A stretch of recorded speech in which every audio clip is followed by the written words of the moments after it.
What? Managing moderators can support your channel in even more ways. Oh, there's a little message here on YouTube. All right, everybody, come on in here. It's time for the highlight of civilization. Walter's got a problem. Huh, Walter. All right, we'll hope you can settle that. Well, happy Valentine's Day to everybody. Are you all romantically entangled and you could not be happier that today is your special day with your sweetheart? Or is it more likely 75% of you resent the day and all it reminds you of? Well, either way, I'm sure there's somebody who's enjoying today. And if they are, let's take it up a notch. And all you need is a cup or mug or a glass, a tankard, chalice, a stein, a canteen, jug, or flask, a vessel of any kind. Fill it with your favorite liquid. I like coffee. And join me now for the unparalleled pleasure, the dopamine at the end of the day, the thing that makes everything better, except Valentine's Day. That's sort of on its own. It's called the simultaneous sip. And it happens now. Go. And happy birthday to Kathy. Happy anniversary. It's your 29th anniversary.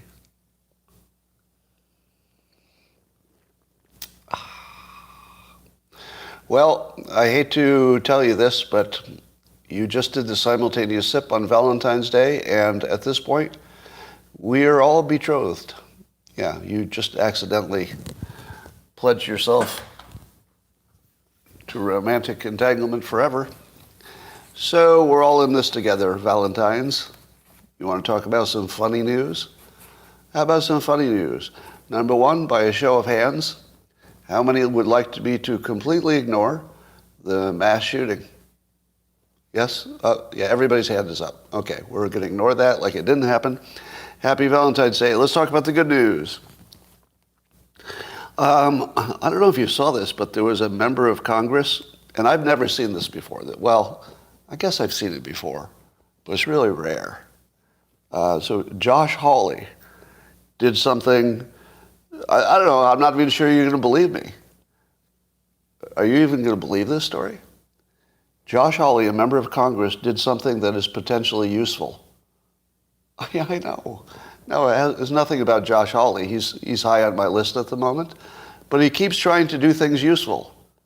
Now, I don't know how successful he'll be, but he just introduced, or he is introducing, legislation to make it illegal to use social media if you're under 16. In other words, you'd have to be 16 or older to use social media.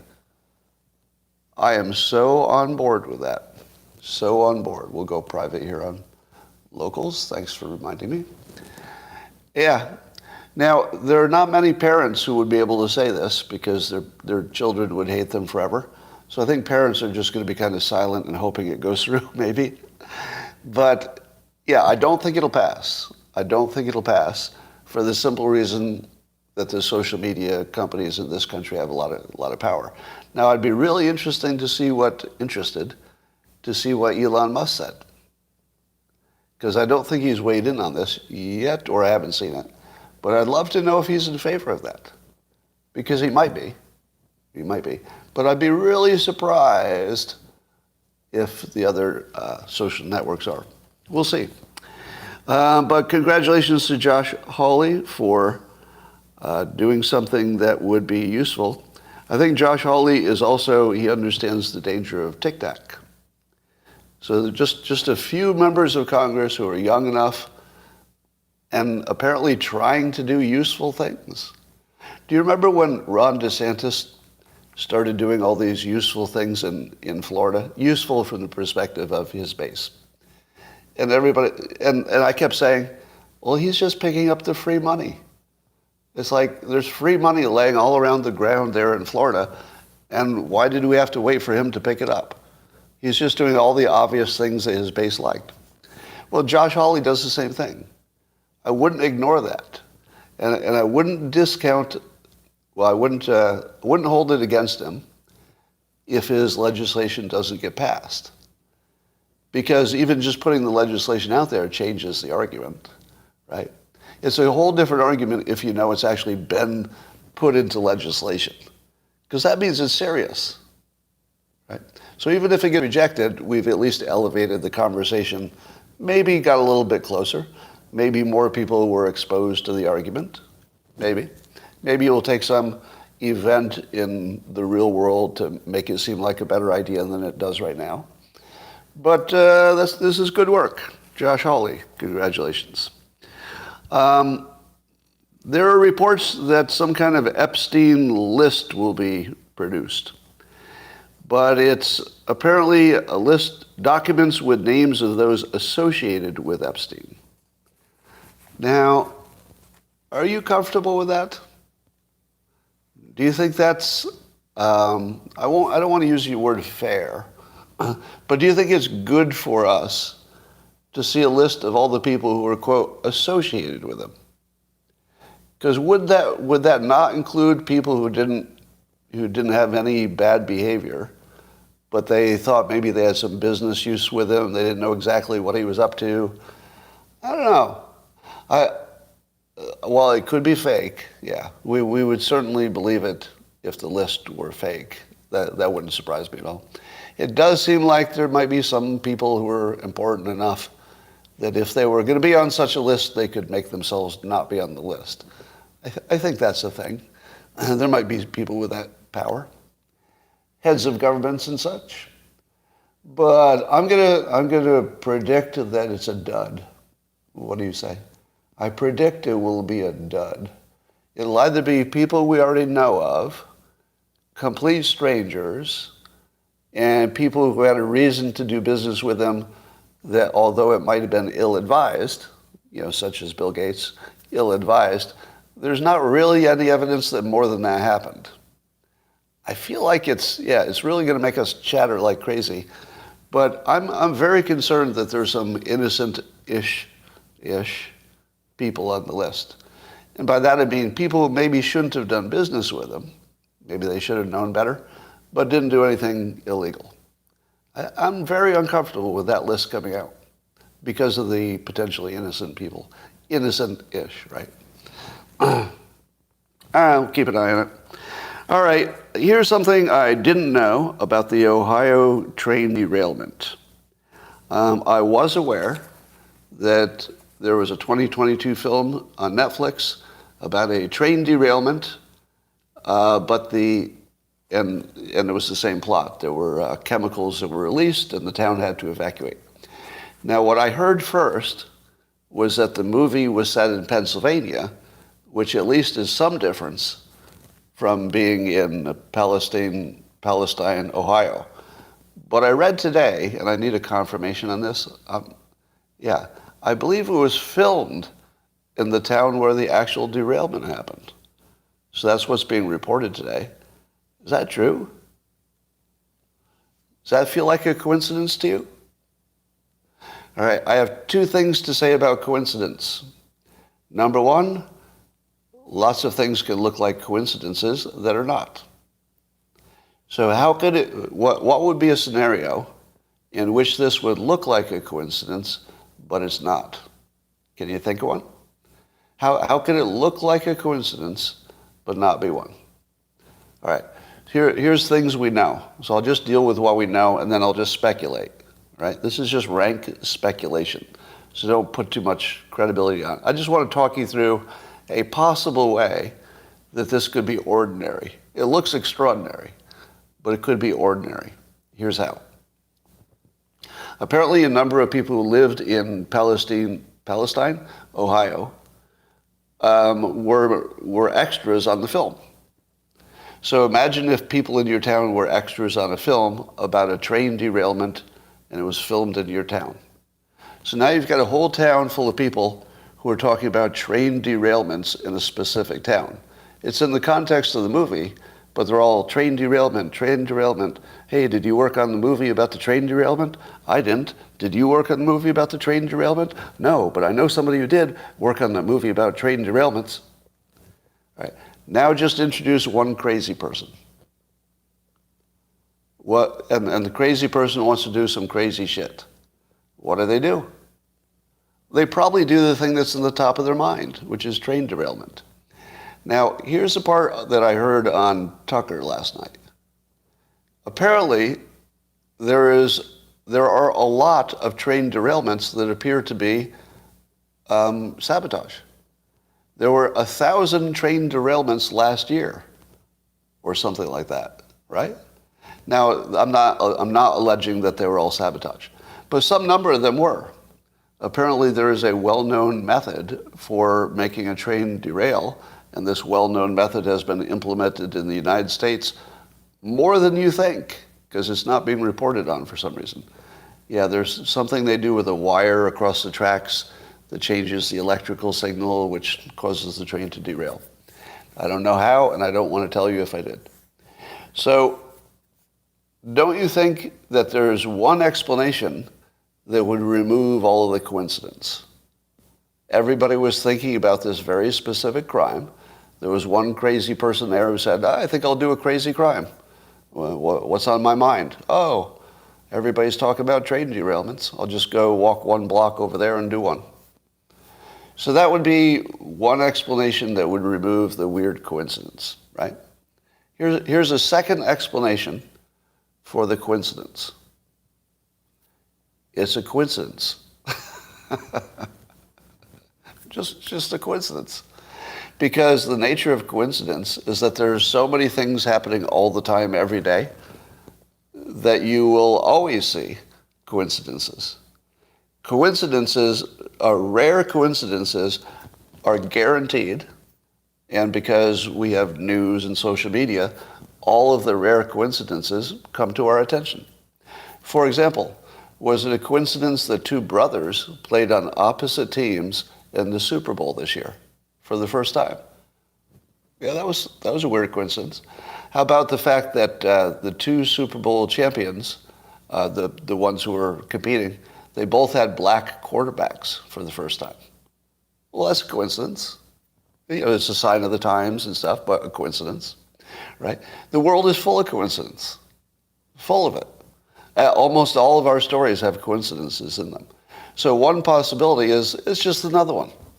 It's the one you noticed, but it looks like a big one, but just a coincidence. It's a place with a train. Now, if there were 1,000 derailments, the odds that one of those derailments would have been near this one town, not that high. If there are 1,000 a year, it's not that high that one would be near that town. Now, the actual explosion and stuff would be rare. All right, the other possibility is that the number of coincidences are ramping up. What would that mean? Suppose in the real world, coincidences were genuinely ramping up in a way that didn't make sense, didn't make any statistical sense whatsoever. What would that mean? Has anybody read a book called the Celestine Prophecies? It's a pretty old book. The Celestine Prophecies. And I don't have the clearest memory of the book, but I'll tell you the major theme was this. The major theme was that the individuals in the book started noticing coincidences that were out of control. Like a lot of coincidences started happening. And I believe the bottom line was it was people's level of awareness about the nature of reality was starting to change. And the coincidences were marking this movement in which the human minds were going to another level of awareness. Is that happening? Do you think that human minds are right now going into a whole new level of awareness? Hell yes. Oh yeah. Oh yeah. We are going into a whole new level of awareness. AI will break our heads. You have no idea what's coming, nor do I, because it's impossible to know. AI could change how we think about religion. It will definitely change how you think about your consciousness, because it's going to have consciousness. I know almost all of you disagree, but I promise you AI will have consciousness. There's nothing I'm more sure of. I'm positive. And it will happen really quickly. And it's going to change everything you know about, your immortal soul, the specialness of your consciousness, the uniqueness of people. Yeah, everybody's angry about this, right? People, you're like, oh no, not this one. Scott, you're so wrong about this one. I hate to tell you, there's no way around it. There is no way around it. It's going to break all of our brains, and it's going to happen really fast next few years. We'll have a conscience. Well, that's we could argue about the definition of terms. But what about this simulation theory? Simulation theory is not getting smaller. Have you noticed that people who talk about us being in a simulation, such as me, there's not less of it every year. There's more of it every year. There's more of it, and that's not going to change. Our very understanding of reality is going to be completely different. Have you all seen? You all remember the audio illusion, where some people would hear the word spoken was green needle, and what was the other one? Green needle, and then the other one was completely two different words. But have you seen the one where there's a list of phrases, and you can hear every one of the phrases clearly from the same words that are being spoken? You just have to be looking at the word, and then you can clearly hear that's what's being spoken. Then you go down to the next one in the list, completely different words, and it sounds exactly like that's what they're saying. And then you say to yourself, oh, it's a trick, because they're making me go from top to bottom, and they're just changing the words so it sounds like. So you try to start mixing it up and go, okay, there's no way you're going to know that I'm going to look at this one, and then it sounds exactly like the one you're looking at. And you say, all right, I'll get you this time, this one. And it's exactly the word you're reading is the one you hear. Now, when it was just two different, sets of words, when it was just two sets of words, and you could say, wow, isn't that a weird coincidence that one set of word, like Laurel and Yanni, Laurel and Yanni was the binary, two words. That's not that amazing, right? If I said to you, hey, do you know there are two words or phrases that would sound alike to people if they heard them? I would say, well, that's really interesting, but it doesn't blow my mind, because you could imagine there would be two words that would have that quality. But wait until you see a list of words that are completely different words. Like they don't have any of the same letters in them practically. And every one of those will sound exactly like what you hear as you look at it. And it's only because you're looking at it that you can hear it differently. Wait till you experience that. On Instagram, there's a number of those. You could probably find them.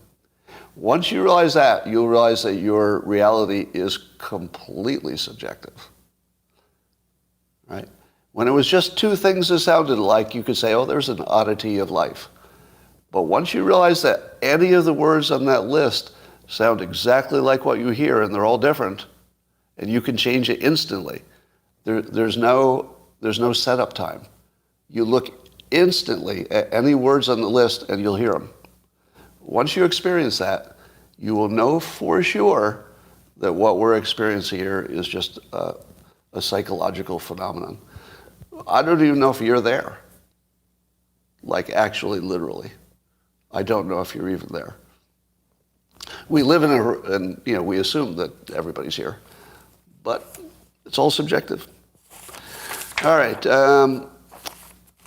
Trump is making some news because apparently he's testing out some nicknames for Ron DeSantis. Now, you know that he tried Ron DeSanctimonious.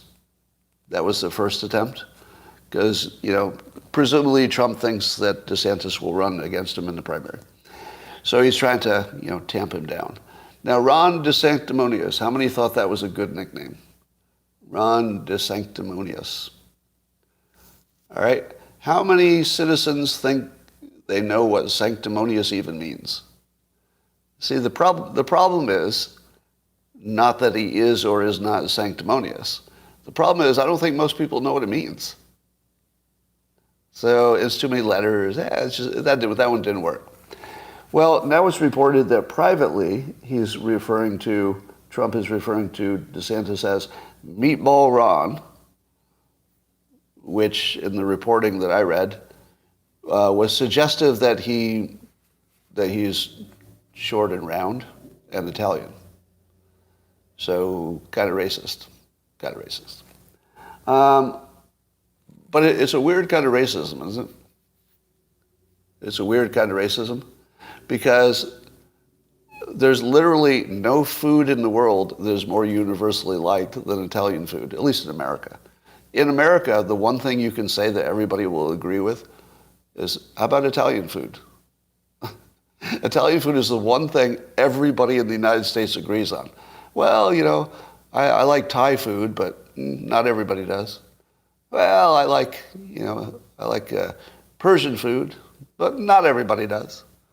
But Italian, everybody. We're all on board. So it's a weird kind of, somebody's going to call it racist because, I suppose it is. I wouldn't disagree with the labeling, but it's clearly not mean-hearted, mean-spirited, in the sense that literally no one dislikes Italian food. No one. Of course, I'm exaggerating, but it's close to true. The other one he's trying out is, let's see, what else is he trying out? Shutdown Ron. So trying to pin the shutdown, which temporarily DeSantis had it in Florida. That's not too, shutdown Ron. That doesn't really, that's kind of nothing. So here's how it's being reported. Do you think it's fair to report Trump brainstorming behind closed doors? How many times have you seen a report, an anonymous report, of Trump talked about some crazy stuff behind closed doors? My rule is always going to be the same. Doesn't matter if it's Trump, doesn't matter who it is.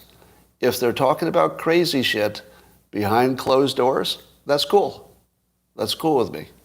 100% cool. I don't care what it is. Do you know why? Because we all talk about crazy shit privately. Well, at least non-publicly. We all talk about crazy shit. Nobody doesn't. If you reported everything I said privately, do you have any idea what that would do to me? Do you have any idea? There are a lot of people, and I'm definitely in this category, who are attracted to whatever the worst thought is. Because sometimes it's funny. It's provocative and it's not boring. So privately, I spend a lot of time with the worst possible thoughts because they're funny. Now, privately, I can laugh at the things that might be terrible or insulting to other people. But they're not there. They're not in the room. Anything I say in the room only matters to the people in the room, right? And if I trust them not to take it outside the room, that's all that matters. So, no, I'm sorry. Horrible thoughts are entertaining. And I will use horrible thoughts in private all the time. They are not any kind of an indication of my soul or my inner thoughts. They're simply funny because they're inappropriate, right? So if you say, here's a list of all the things Scott said privately, I would say, I hope they're all inappropriate. I hope they are. They should all be inappropriate. Everything I say privately, I try to make interesting. Because what's the point of talking if you're not interesting? So I have no problem with anybody saying anything horrible behind closed doors. But it does give you a little insight that he's still looking for a linguistic kill shot. I don't know if there is one. So the news is reporting that DeSantis is clearly preparing to run for president. Do you believe that? Do you believe it's pretty much a done deal and he's just laying low, but because the reporting is that he's setting the stage sort of privately. And part of that is that they believe he keeps doing popular things because it'll make him more viable for president. You want to hear what's wrong with the news and everybody? This is what's wrong with everybody, including me. So this will be a self-insult as well. Why did we rule out the possibility he was just trying to govern the state well? Like, that's not a possibility? No, nobody will even consider the possibility that he's simply trying to do a really good job in his current role as governor. Shouldn't he be trying to do that under all circumstances? Like the news is reporting that he's only doing popular things to run for president. And I'm thinking, how messed up is that? That's the most messed up reporting you could ever have. At the very least, you should say he's doing all the things that his base likes in Florida, which should also set him up well if he were to run for office. You can have a twofer. Let me tell you what one of my pet peeves is. As a public figure, almost every day I go to social media and somebody who has never met me is telling me what I'm privately thinking, right? It's just really annoying. They're always wrong. But the other thing that they always get wrong is they'll say the reason I'm doing something. So they'll say, the reason he did this was he was afraid of X. The reason he did this was he'd make some money. I don't know. The reason he did this is X. Here's what is always wrong. If you're trying to speculate why I did anything, and you only have one reason, it's wrong. I don't do anything important for one reason. Do you? Do you? If it's important, there are lots of reasons you do it. Right? Why do I exercise? Is there just one reason? I mean, I do it for my health. I do it for appearance. I do it to live longer. I do it because it's useful if you're a public figure. People have to look at you, right? Who does things for one reason? Do I eat well? Just one reason? No. Do I do this live stream for one reason? Am I doing this for one reason? No. Idiots do things for one reason. If I'm going to do anything that's like a lot of energy and time, I'm going to find more than one reason for it. Like it's got to accomplish a few things in my life or I'm not even going to be interested. Okay? So I only do things that accomplish multiple things. So if you say, Ron DeSantis, I think the only reason you're doing a great job as governor is because you have lust for higher office. Maybe, but how about this? How about Ron DeSantis is not an idiot? And so he does things that are good for a variety of reasons. You know what would be another good reason to manage the governorship right? I'm just going to toss this out here. Just possibly. It's, and I know you hadn't thought about this, but it's good for the public? Is that never a reason? Like Ron DeSantis can't ever in his private moments say, you know what? This would just be good for the public. I'm just going to do this. Also good for me as a governor. Also good for other Republicans because they get some of the shared glory. Also good in case I ever ran for president. And in case people wanted to vote for me, if there were so many people who wanted to vote for me to be president, that would be good for them too. Why can't it be good for the people? Like, just to imagine anybody has one reason for something is just the lowest level of analysis. All right, so Nikki Haley has announced she's going to run, so I guess it's on. If we imagine that Trump would not get primaried, we don't have to imagine that at all. But here's my question for those of you who identify as Republicans. Help me out on this. Nikki Haley is a woman, and I believe does she identify as a person of color? Right? Yeah, Indian American and anything else? I don't know. Doesn't matter. So let's say she identifies as a person of color and a woman, and she's running as a Republican. How does that feel? Does that have it has a feel to it, doesn't it? It feels like it's off-brand. Now, let me be very clear. I'm sure she's qualified.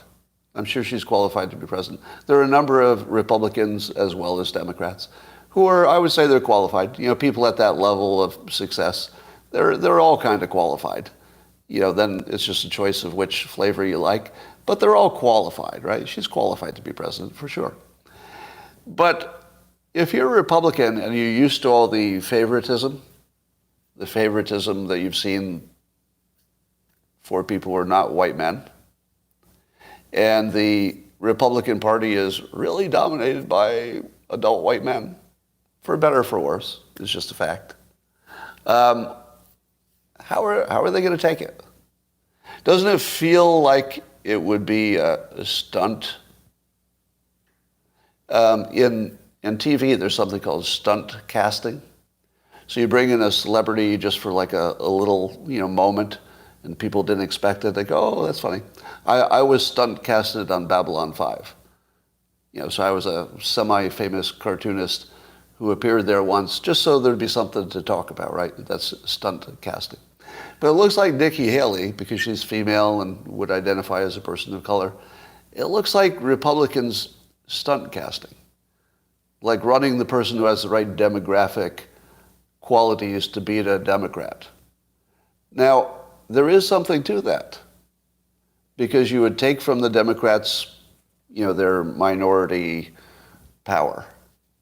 So I get the idea, and I like it. As a strategy, it's not bad. But there's just something about it that feels like you're trying to match the wokeness of the Democrats instead of, let's say, argue what its limits should be. It feels like surrender. Does anybody else feel that way? And by the way, I think she's completely qualified for the job. No? Okay. All right, so I was asking, because this is a purely subjective, most people are saying no. So most people are completely okay with that as simply being an advantage she would have as a candidate. Am I right? Let me put it this way. Would you be comfortable with her being a woman and a person of color? And of course, we're comfortable with that. That's not the problem. The question is, are you comfortable that it's an advantage? Are you comfortable putting it forward as an advantage? Because that's the part that is creepy to me. It can simply exist. But if she starts pushing it as some kind of advantage, she's dead to me in a political sense. Do you remember when Hillary Clinton said being a woman was an advantage for leadership? Because women listen better. Do you remember she said that? She said that out loud. She actually said women are superior to men. And then she didn't get elected, fortunately. But so Nikki Haley has she can play this right or wrong. The right way to play it is the Obama way. Do you remember how Obama very cleverly, and this must have taken a lot of discipline, self-discipline, he never sold himself as a black guy running for president. He mentioned it, of course, but it wasn't his sales point.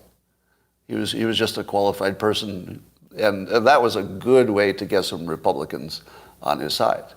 If Nikki Haley simply ignores the fact that she's a woman, just doesn't mention it, ignores the fact that she's a person of color, and let the media talk about it, that could be a winning play.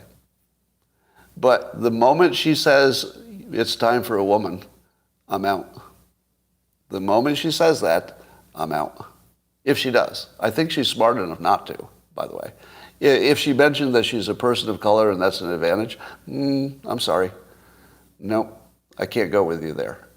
It's just got to be on qualities and talents and policies. It's just got to be. Like, I just can't go there with anybody. So we'll see.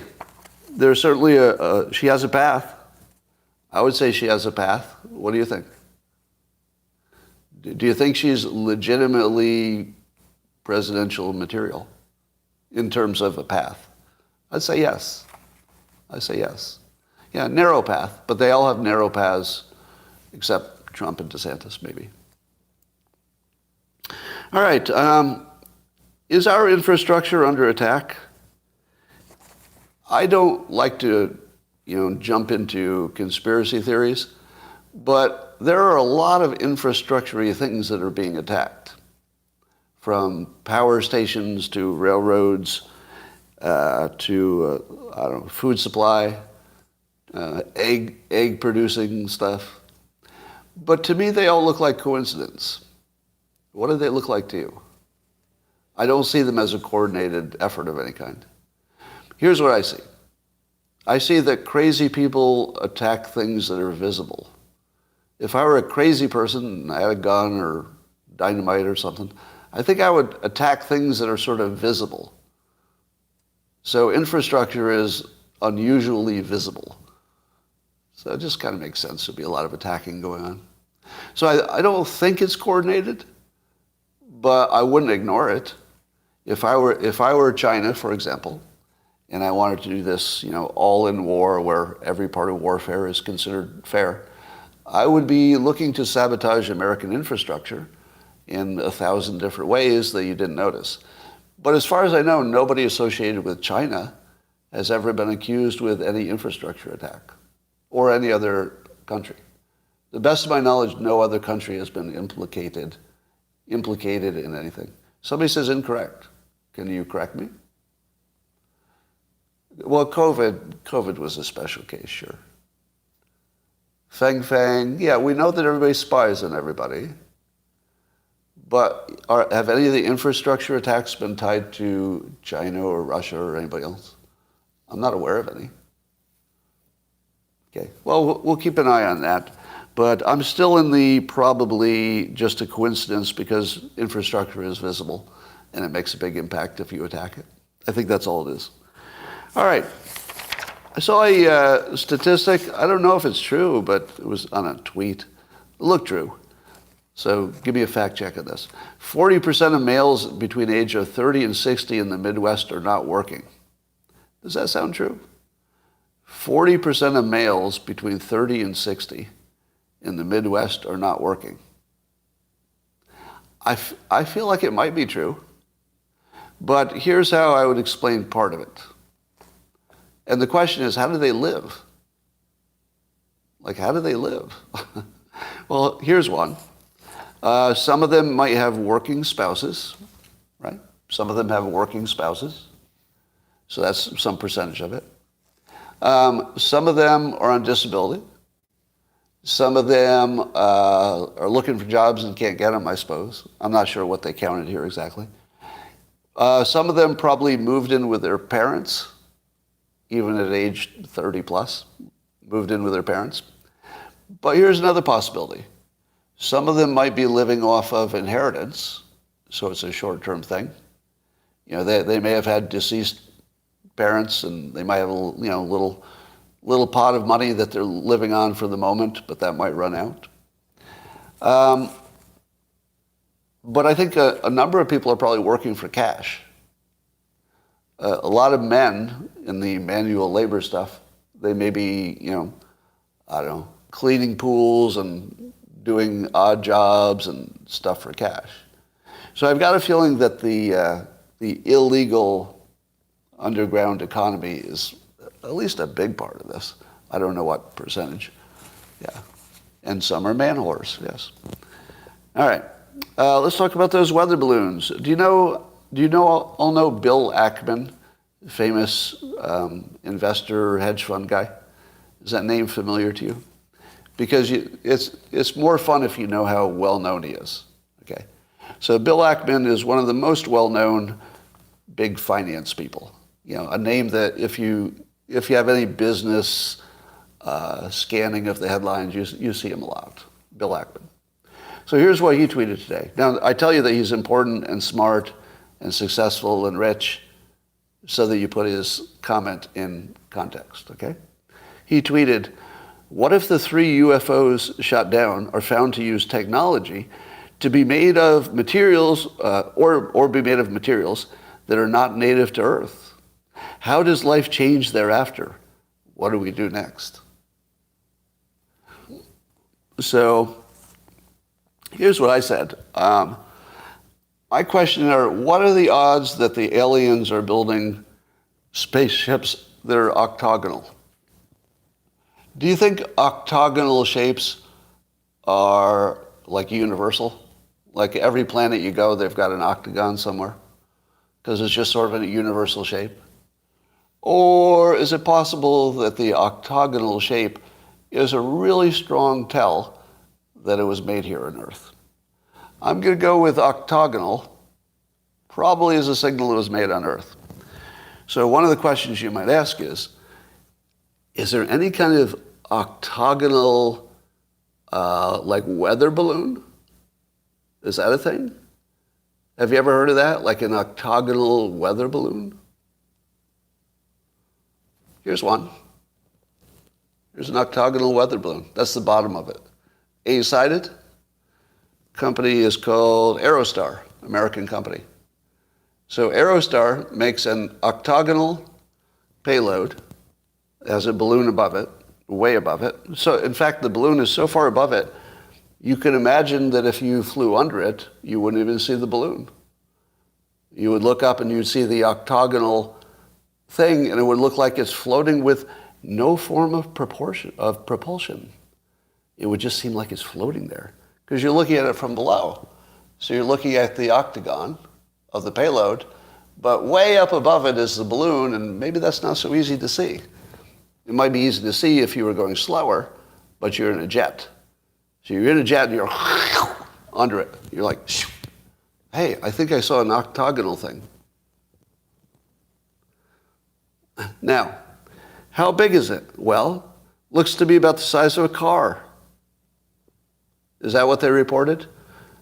They said it was an unmanned octagonal object the size of a car that appeared to be floating without any form of propulsion. It's right here. It's right here. Somebody on Twitter said, oh, check this company out. So I go to their page. They sell a bunch of weather balloons. And this picture of a weather balloon is right on their page. Now let me ask you this. Has the CEO of this company, Aerostar, have they tweeted yet? I just want you to know, everybody, we do make an octagonal-shaped payload for our balloons. So in fact, there are a bunch of car-sized, unmanned, octagonal objects that are floating over the United States from us. We make them.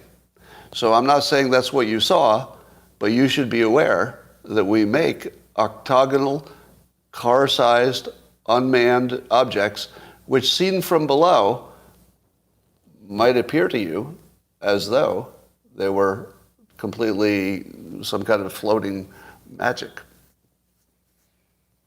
Do I trust the photos from their website? Yeah. Yes, I do. Now, you all got pretty quiet there, didn't you? Are you quiet because the odds that I solved the UFO thing are very low? Is that why you're quiet? It's a real mind bender, isn't it? Because you know I did, right? You know I just solved this national mystery. This is the solution. It's right here.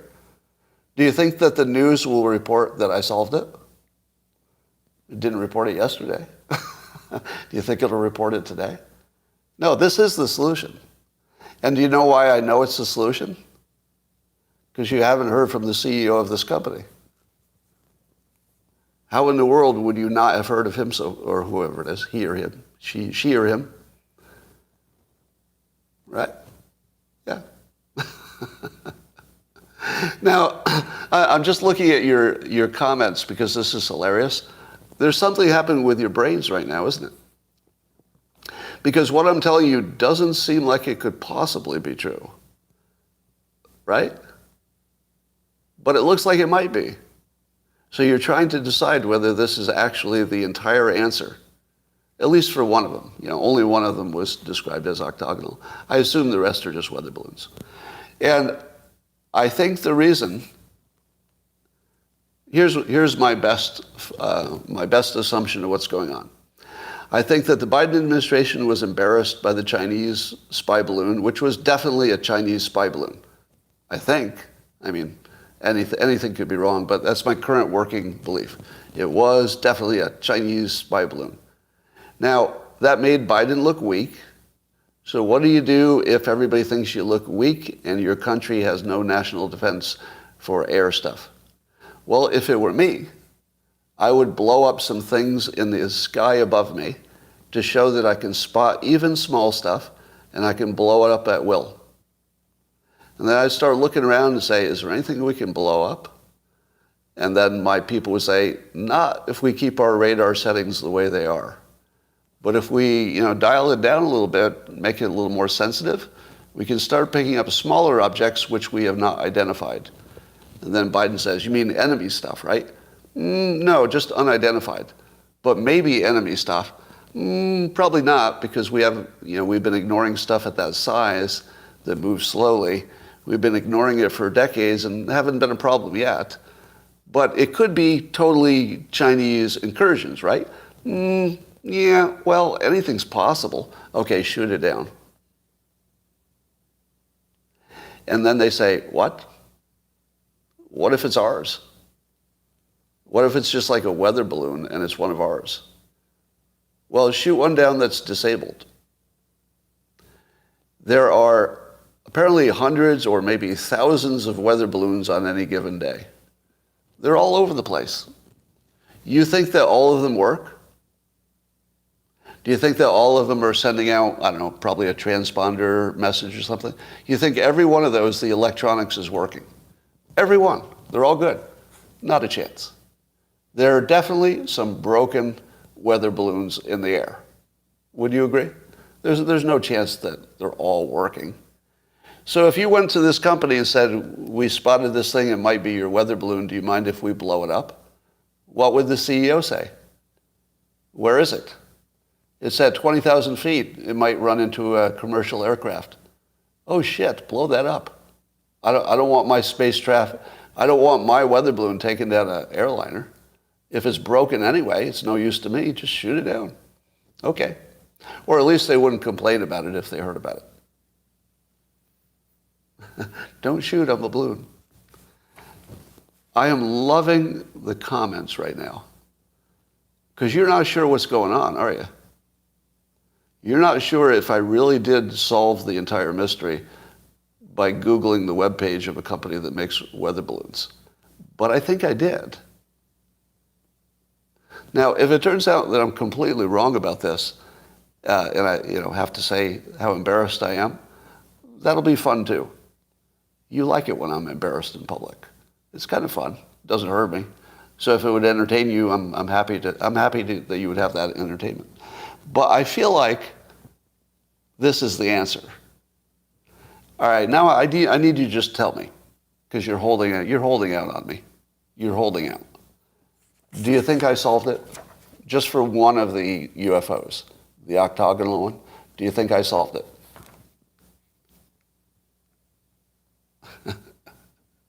All right, most of the people are saying it's like 75% yeses, 25% no's, 25%.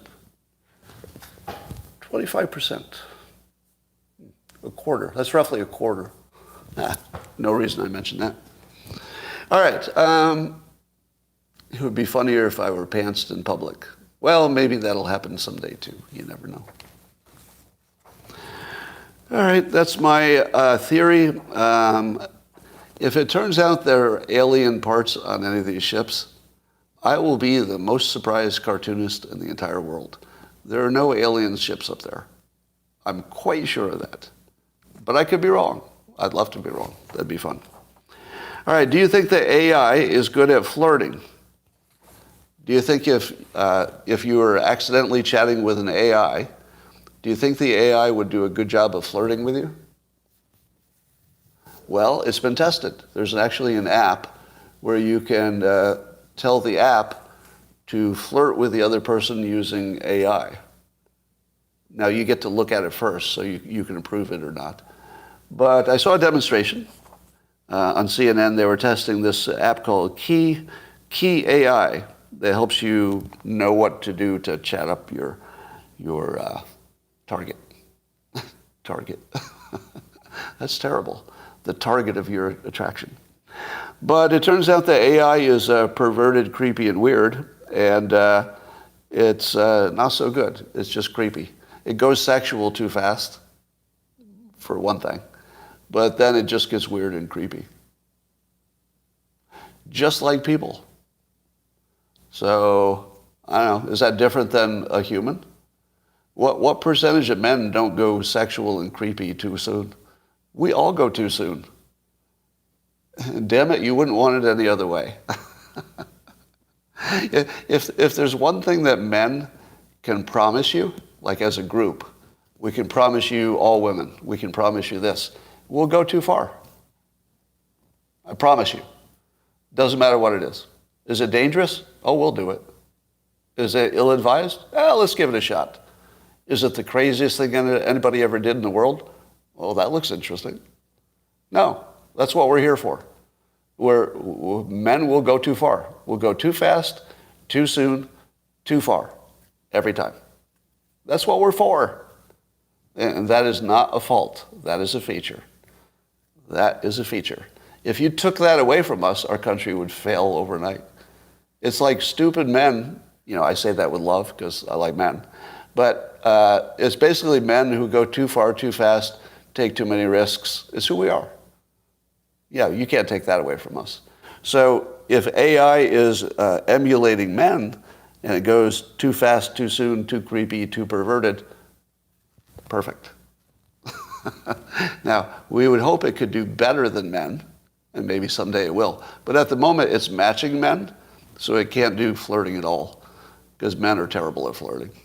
We're awful at it. I'm personally, of course, I'm tremendous at it, as are all of you. But the other men who are not listening right now, they're all bad at it. We're pretty good, you and I, but the others. Oh, the others. All right, let's talk about Russia and Ukraine. I remind you that 100% of what we hear from there is unreliable. So whatever I tell you, if I don't tell you the other side of the story, don't worry. I didn't believe the story I told you. So you don't have to say, well, what about the other side? Because I don't even believe the thing I'm telling you. So no argument needed. But here's my question. So we hear these reports that the prisoners, the Russian prisoners, are being used as human fodder. And the story goes that they send the first wave of prisoners and they all get mowed down. But, the other side uses up some of their ammo, I guess. And then they send another wave and they get mowed down. And after all the prisoners have been mowed down, the professional soldiers on the Russian side, they make their move if it's possible.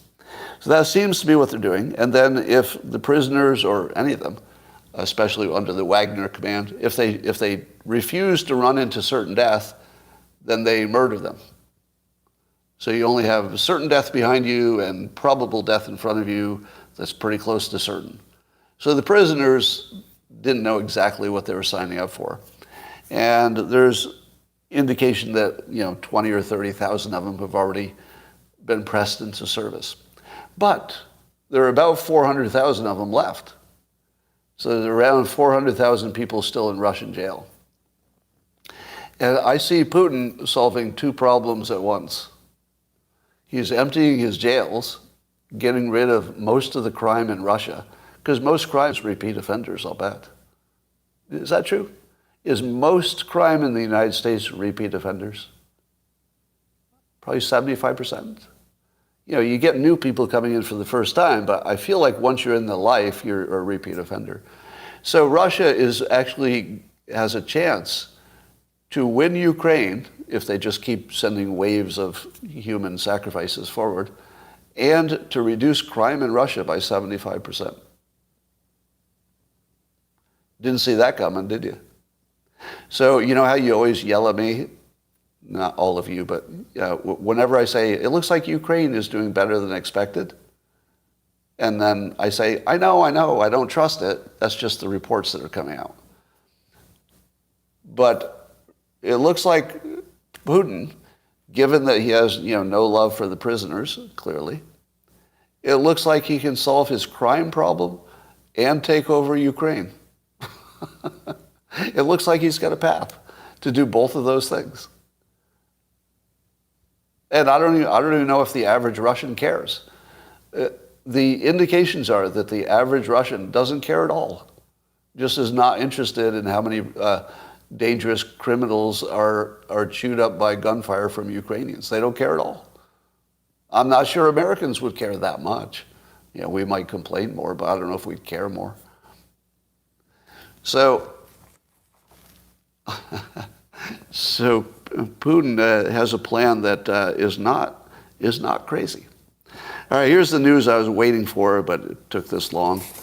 So the Washington Post is reporting that Clapper is now complaining about how he was characterized for the 50 current and prior intel people who signed the document saying that the Hunter laptop looked like, had all the earmarks of Russian disinformation. Now, at the time, I'm sure I pointed it out in public, wait, everybody. He's not saying it is Russian.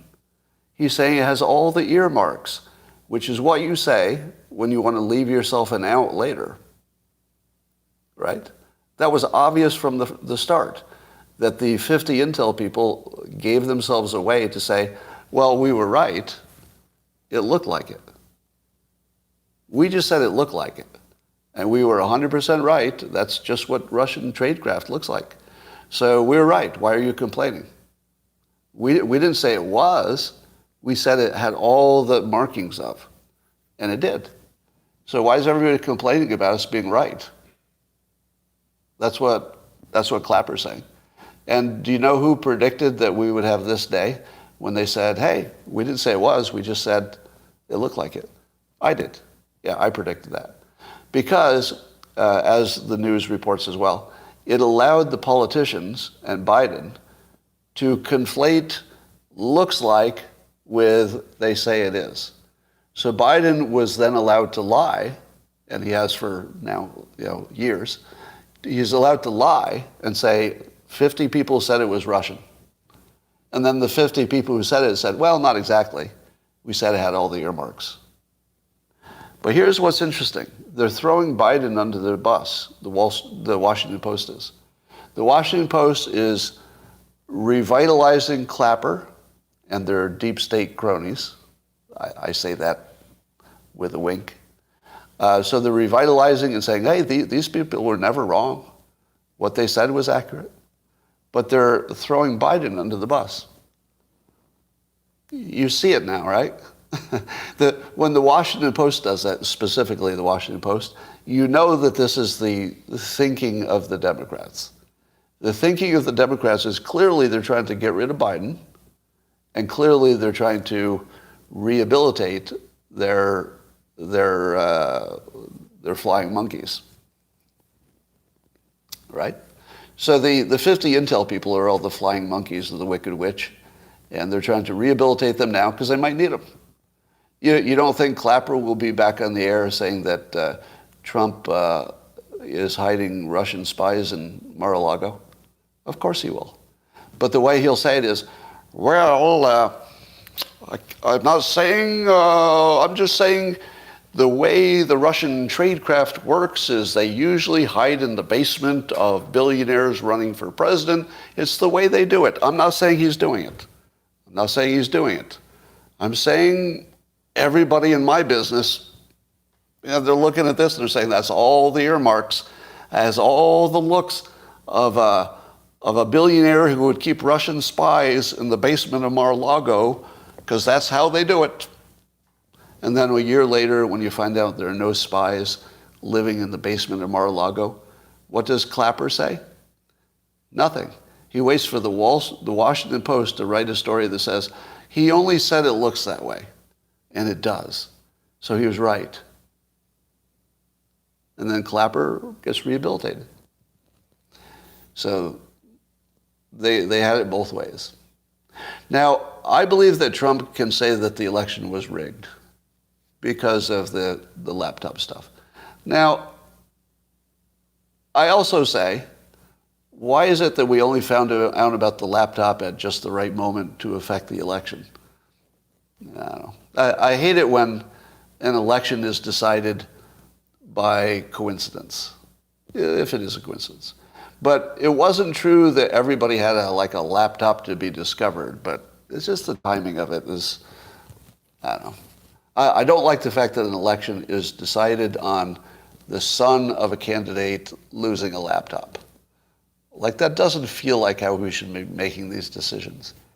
But it is relevant.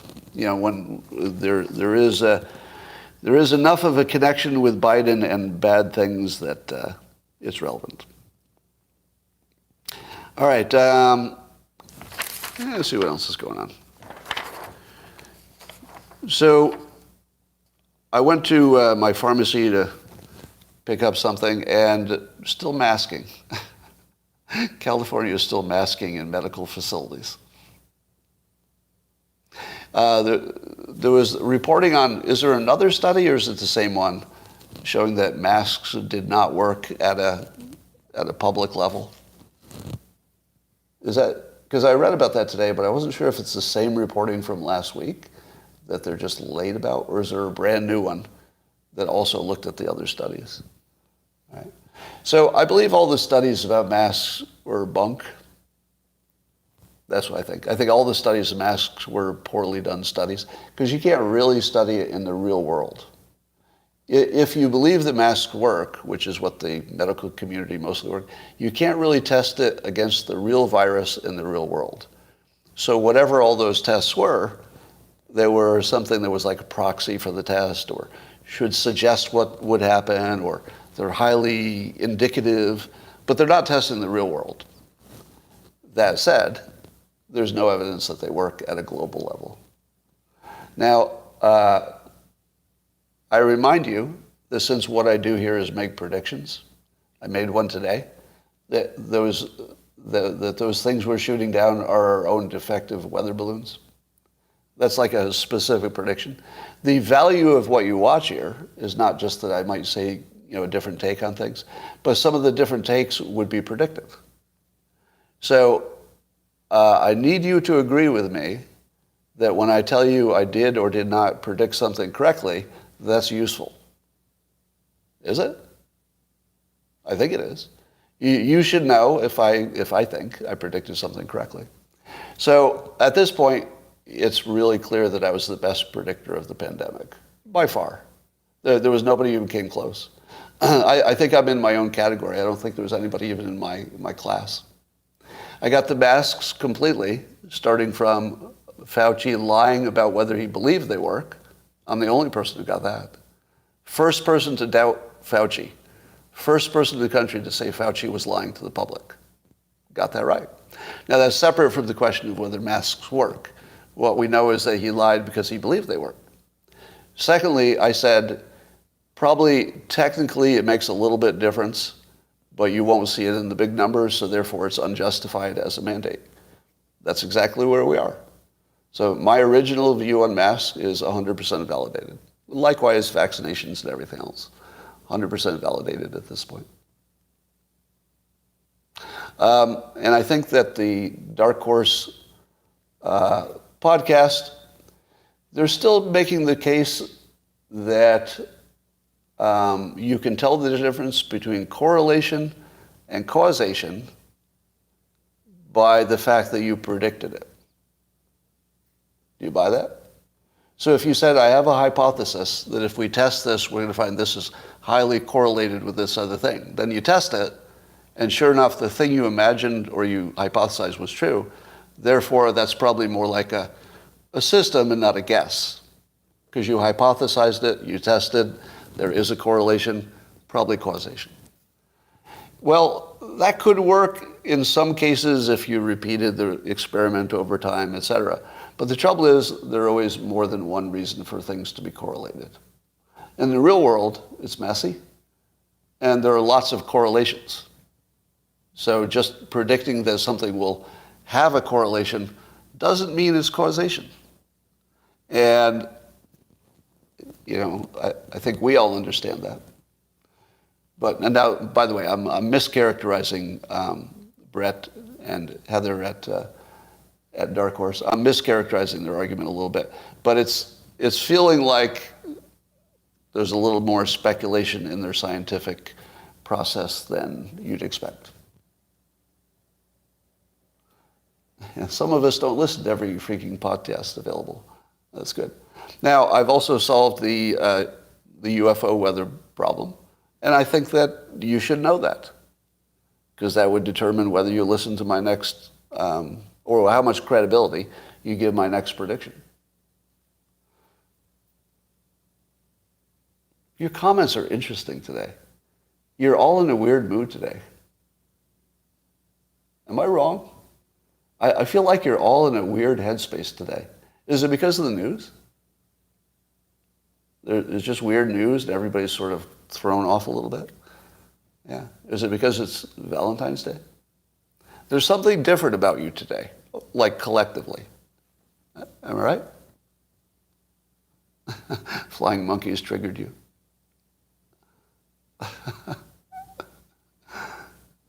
Well, anyway.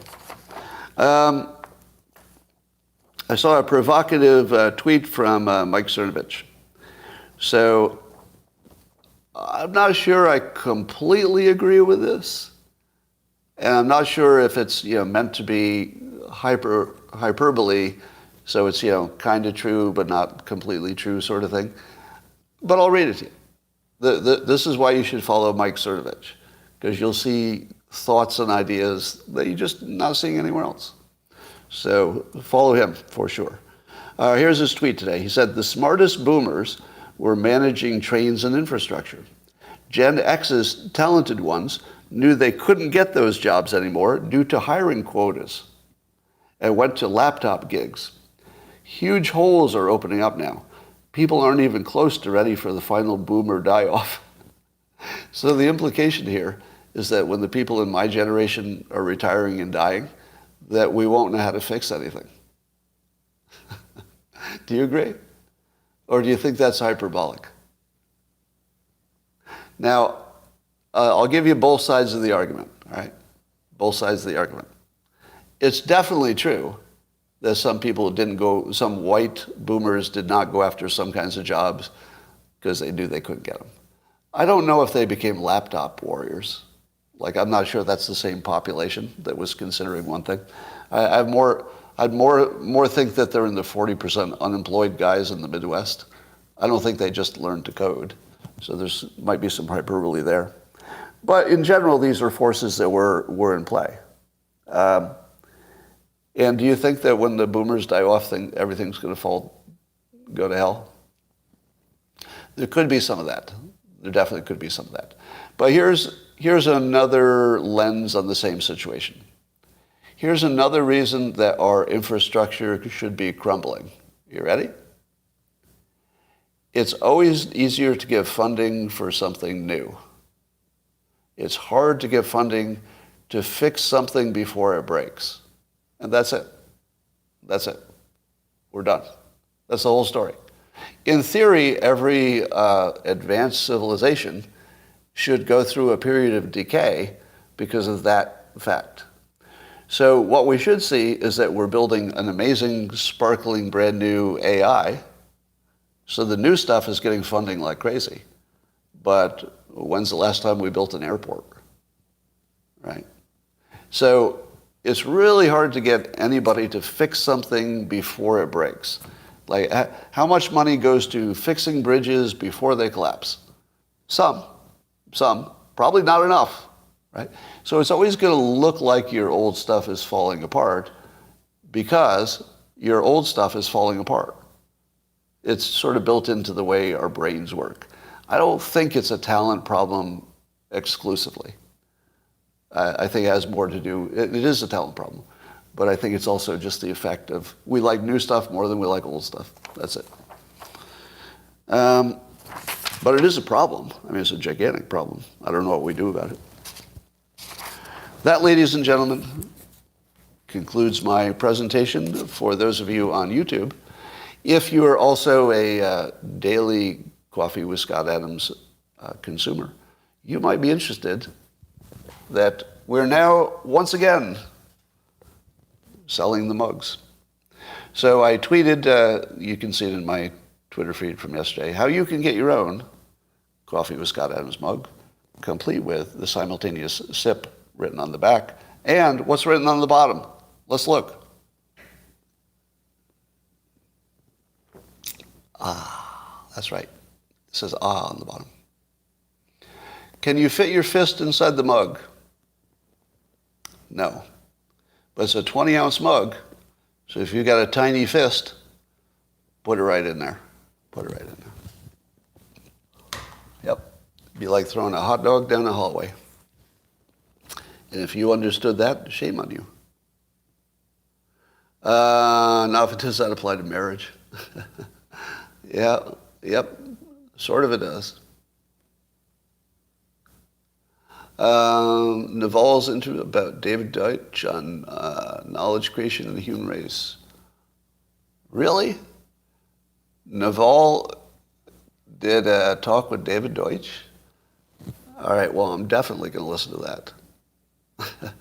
Like, if you don't know those two individuals, just trust me. Right? If you have no idea who Naval Ravikant is, and you don't know who David Deutsch is, you don't need to. Just trust me. That would probably be the most interesting conversation you'll ever see. I'm just guessing, but probably. Oh, break down why that is so. Naval I sometimes refer to as the smartest person I've ever met. And I've met a lot of smart people.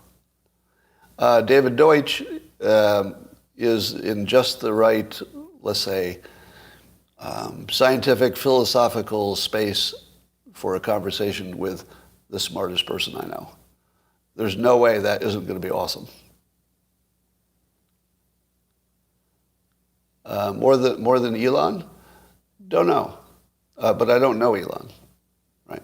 So I'm only talking about people I've met in person. Is it weird that I've never met Elon Musk? How many people think that's weird? It just feels like it would have happened, right? It just feels like in the natural course of things, we would have been in the same place at least once, but we've never met. Yeah. You will? I don't know. It would be a coincidence if we did. Let me tell you my philosophy on that. When you're a public figure, it's very, very common, two varies, very, very common, twice, for people to say, hey, you're famous, and I know this other famous person, you two should talk. And then I say, why? Well, you're famous, and you're interesting, and this other person is famous and interesting, so how about we set you up for lunch? To which I say, why? Why? Did that other person say they want to meet me? No, but I'm sure they would, because they're interesting, you're interesting, let me put you together. And then I say, I don't do play dates. I really don't. I don't do play dates.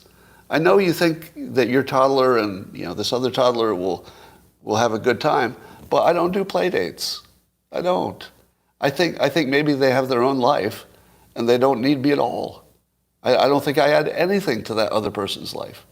My baseline for having lunch with somebody would be that I think there would be something in it for them. That's the baseline.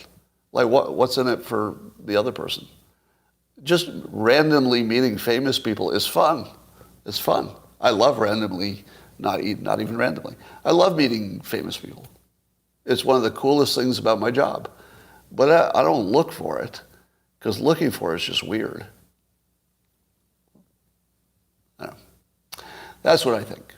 So I tend to have contact with people I have some reason to talk to, and I think maybe they would find some benefit as well. Is that egotistical? Linda says it's egotistical. I would think it would be the opposite. Wouldn't it be the opposite? Like, I would think egotistical was, I belong at this table with this famous person. They really, imagine this. Imagine, if you will, how busy Elon Musk is. And let's say he agreed to go to lunch with you. Do you think you're helping the world? Doesn't he have other stuff to do that might be kind of important? Like, I can't imagine 45 minutes eating lunch with me, like, moves the ball forward in some way. But 45 minutes that he's, running his multiple companies that are changing civilization, that feels like a good 45 minutes. So I'd rather he spends that time, doing what he wants to do. Yeah, I'm not saying it wouldn't be entertaining. It's a strange ask to take a stranger's time without a specific benefit for both.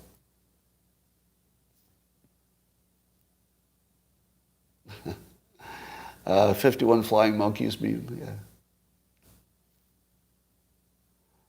Yeah, we'd have plenty to talk about, of course. Yeah, it's not a question of having nothing to talk about. We'd have plenty to talk about. That would be the case with any public figure. No, I am a narcissist. Somebody said I proved I'm not a narcissist. I'm totally a narcissist. But there are two kinds. Right? There's one that's damaging, and it's just like destruction. The other just likes to get attention for doing good things. Have I mentioned that I never do things for one reason? That was the beginning of my podcast today. I talked about how I would never do anything for just one reason. Nothing important, anyway. Important things I do for multiple reasons. So if I can make a dent in fentanyl or TikTok persuasion or something like that, if I can make a dent in something, I do it because it's good for the world. And if the world is happy with my work, they will be good to me. Why can't I have two objectives? Does anybody have a problem with that? I can have two objectives and be a narcissist and say, I'd love it if I got attention for doing something right. When I showed you I think I've solved the weather balloon thing, the octagonal weather balloon. Let's say I'm right. How much would I enjoy that? A ton. A ton. Do you know why? Well, I guess I'm a narcissist because I would love the attention for being right. For being right. Wouldn't you? Would you not enjoy attention for being right? That feels like something everybody would like. I might like it more, as demonstrated by the fact I put more effort into attaining it, right? So that would suggest I am a narcissist. But I'm quite overtly, I'm trying to be as transparent as possible. This totally works. I think you want people like me to want to get attention for accomplishing things. Don't you? I would think you'd want more of that, not less of it. Right. So, but there's a whole other kind of narcissist who are really just out to destroy life as we know it. That's a different thing.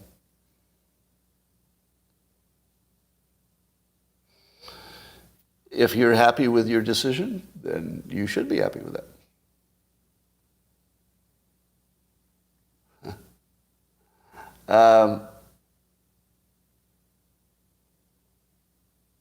My motives are all transparent. Now, and here's the third thing. So I like solving problems for the public. I like getting attention if I do a good job. And I've also monetized the podcast. So I'm making money too. Does anybody have a problem with that? Is there a reason I can't do three things at the same time? Help you, make money, have some pleasure while I'm doing it. Right. Three things. All right. Thank you, Lisa. Does anybody need to be calmed down about any current problems? Lisa was saying she enjoyed my work during the early part of the pandemic, where I was calming people down. And by the way, my belief that the supply chain would not break because we would infinitely adjust, that was true. Wouldn't you agree? That the supply chain had a lot of pressure on it. But I knew there were so many people and it was a top priority that we would just adjust like crazy because that's what we do. That's what humans do. We're good at it. And we did, right on schedule. And we did. It was close. Let me tell you this, supply chain thing, you had a reason to be afraid of that. That was real. That was a real risk. It's just that we worked through it. All right, the biggest risk right now that I see is inflation. Would you agree? I'm not worried about Russian nuclear war. Maybe I should be, but it's just not, I'm not seeing the signals at all. I'm just not seeing the signals for that. And I'm not worried about all-out war with China. Do you know why? Do you know why I'm not worried with like a hot war with China? Because China is run by engineers and smart people. Do you think they're going to start a war with the United States? Like a hot war? It wouldn't make any sense. Because they can get everything they need without that, I think. Now, Taiwan's a special case, but they can become the biggest economy just by doing what they do and just continue to do it. They have so many more people that it's pretty much guaranteed they'd be the biggest economy. They could have military dominance just by continuing to build more stuff, funding it. So they don't need to destroy the United States. And in fact, we're a big customer. So there's no mechanism, let's say, there's no realistic possibility that China launches nuclear weapons intentionally at the United States. It would have to be an accident. And even that is so remote, it seems weird. Right? So I just don't see that. Because the one thing that you could say about a nuclear attack is that the leader of the country who did it would be dead very quickly. Would you agree? If you're the leader of any country and you start a war, you're probably going to survive, right? Because lots of times you end up negotiating the end of the war. But if you launched a nuclear attack, we would kill you first. Am I right? So I'm sure that we know where Putin is, like what city he's in. Would you agree with that? Do you think the United States always knows at least what city Putin's in? Maybe not what building, but what city?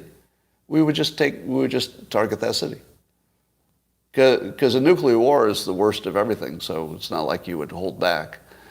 We would just target that first. And here's what I think our nuclear stand should be. Our nuclear stand should not be, if you attack us, we will all out attack you back. Rather, it should be, if you launch a nuke at us, suppose it's just one, for whatever reason, we're going to nuke you back, but we're going to aim at your leader. And we might have to take out Moscow to do it, but we're only going to fire one, and we're done. So after that, we're done, but you're going to lose your biggest city and your leader because you nuked us. That's not negotiable. So you might want to spend a few days getting as far as you can from Putin, because Putin is going to go up in a fireball. It's going to happen in the next week. You've got 1 week to leave town. And I don't care what town it is. If he hides in the middle of Moscow, we're going to drop one nuclear bomb, and only one, then we're done. But we're going to take out Moscow because that's where he is. So if you think Putin is anywhere in your city, get out. You've got a week. Because I think we would have to make it very clear that we're after their leader and not looking for anything else. Nothing else. So I'm not sure if that would be a good military doctrine, but that's what I would do. You think Scott sees the holes in that idea. What are the holes in that idea? Is the hole that they could keep launching and we would be too slow to respond? I mean, if it's multiple nukes, all bets are off, right? I'm only talking about a situation where somehow one got launched. Because I think it's far more likely that one would be launched and that we would just let it land. What do you think? If Russia or China launched one nuke, even if it were at a major U.S. city, we'd probably try to shoot it down. But assume we miss. I think we would take the first one. We would never say that and never should, but I think we would take the first one. And then we would say, all right, you've got 10 minutes to give us your leader. And in 10 minutes, they would give us their leader. I think we should just ask for their leader, and the other country would give them to us. That's what I think. Yeah, I think they would execute their own leader to save their family. Because everybody who was anywhere near that leader was going to be vaporized unless they killed that one guy. Everybody you know and your families and you'll all be dead unless you kill this guy. Of course they would. Yeah, they would kill their own leader on request. Because the alternative is a complete nuclear annihilation. Yeah. So we can never say that. You never want to say to the enemy, well, if it's just one nuke, we're going to wait and see. But I think we would. The dumbest thing we could do would be if one nuke was coming our way to launch a massive attack. That would be the dumbest play. Launch on warning. If it's more than one, we probably would launch on warning. If it's one, I think we'd wait and see. I hate to say it, but I think we would. All right, that's all I got for today. Hope you enjoy your Valentines. Once again, this is the best live stream you've ever seen in your entire life. No doubt about it. YouTube, I'm going to say bye for now. I'm going to go talk to my Valentines over on Locals, and have a great day.